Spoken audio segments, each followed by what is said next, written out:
Ini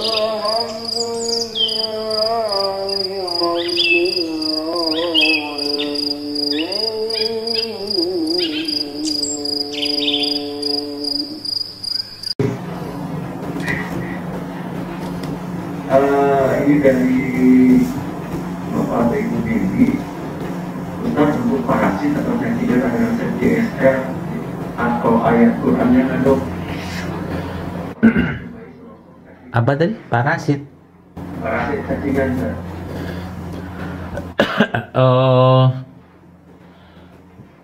Mungkin bisa dicoba pakai itu sih ya, propolis ya.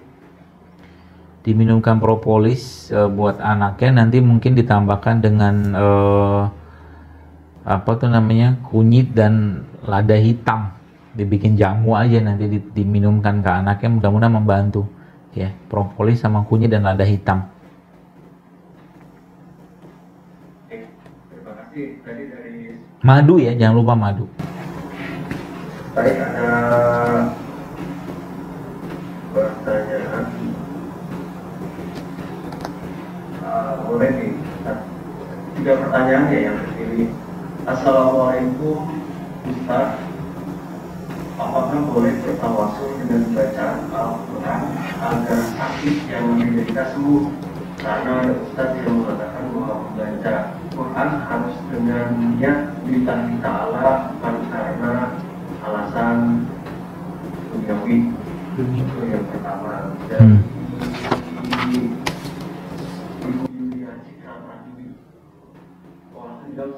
Ya langsung jawab aja. Boleh insya Allah ya. Kenapa? Karena emang ada janji Allah. Nanti Ibu coba nanti ya baca lagi tentang kaidah-kaidah atau mungkin tawasul yang syar'i yang diajarkan oleh Rasulullah SAW. Itu yang saya pahami, itu insya Allah boleh. Bahwa Al-Quran itu bisa dijadikan tawasul kita. Karena ada kebaikan, ada keberkahan. Bahkan kan sudah saya jelaskan tadi bahwa Al-Quran itu menjadi janji Allah, karena Allah menjanjikan bahwa dalam Al-Quran itu terdapat syifa. Ya Allah, ya niatkan pada awal utamanya kita membaca Quran karena Allah. Kan kita yang baca Quran, auzubillahi itu sudah niatkan kita karena membaca Quran karena Allah. Ya, tapi kita minta niatkan lain, ya Allah, jadi semoga dengan keberkahan ayat-ayat ini engkau sembuhkan sakitku, nggak apa-apa. Itu insya Allah tidak masalah dalam Islam. Ustaz, saya indigo, badan selalu tiba-tiba lemas dan pusing sampai pingsan. Apakah yang bisa dilakukan atau bacaan apa yang tepat untuk melawannya? Apa pandangan Islam?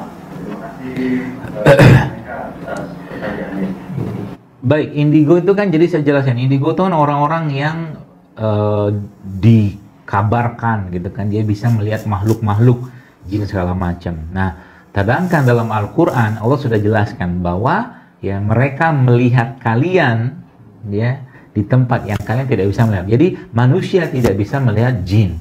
Jadi kalau ada kasus-kasus indigo seperti yang tadi disampaikan, maka harus dikerjakan apa? Banyak-banyak baca Quran, banyak-banyak diruqyah. Lebih baik ruqyah diri sendiri saja.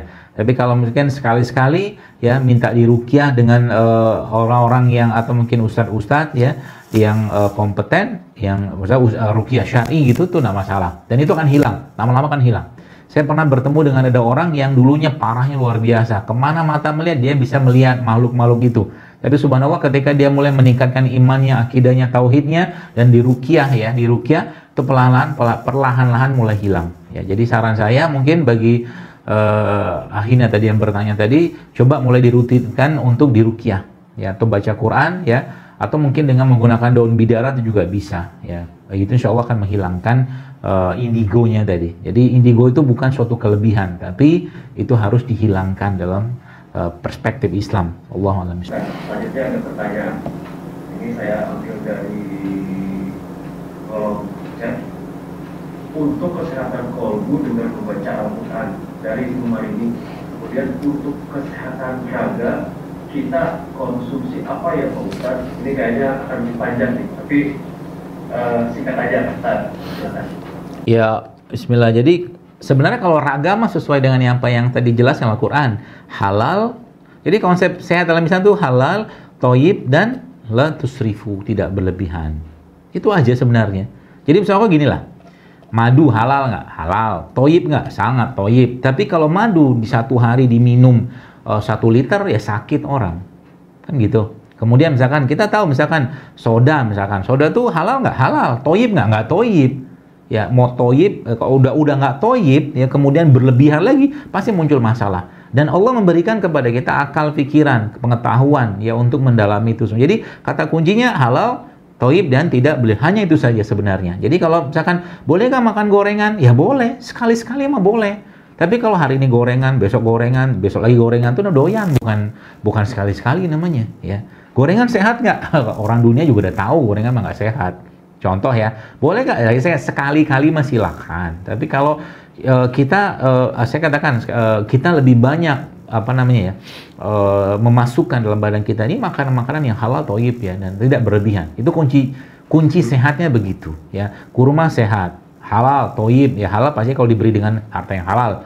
Toyib misalkan ya baik, sangat baik, tapi nggak boleh berlebihan ya. Jadi kita tahu kok mana yang bukan tinggi karbo, tinggi gula, makanan olahan, makanan tinggi garam itu kan nggak sehat semua ya, seperti itu.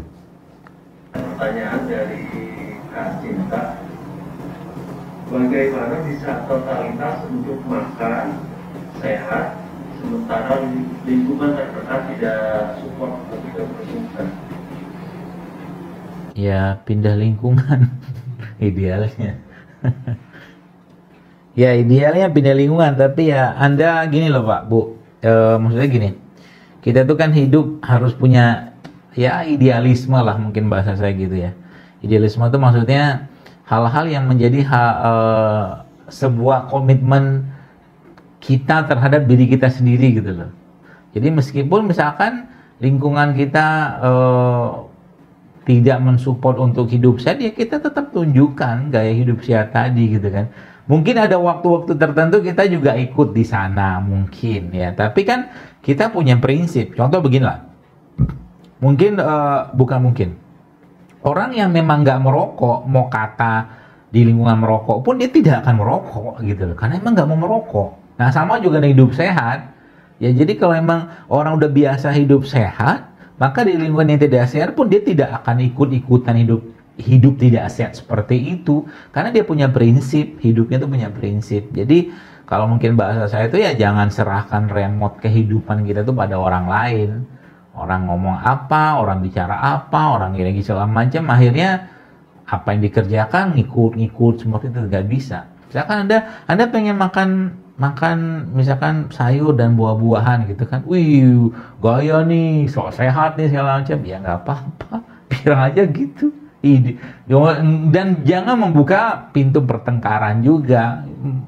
Hidup gue ngapain lo ngurusin, nah itu nggak boleh juga. Jadi kalau bahasa saya itu jawaban paling gampang mah, waduh hidup sehat ya Allah luar biasa nih, ya alhamdulillah nggak apa-apa, gitu aja. Ya kalau ketemunya salah satunya kalau bahasa Al-Quran itu faiza khotabahumul jahilun qalu salama. Jadi kalau orang-orang jahil tuh yang ngejek kita segala macam, katakan qalu salam, perdamaian untuk Anda. Gitu loh. Tenang aja. Ya. Prinsip ya, harus ada prinsip hidup.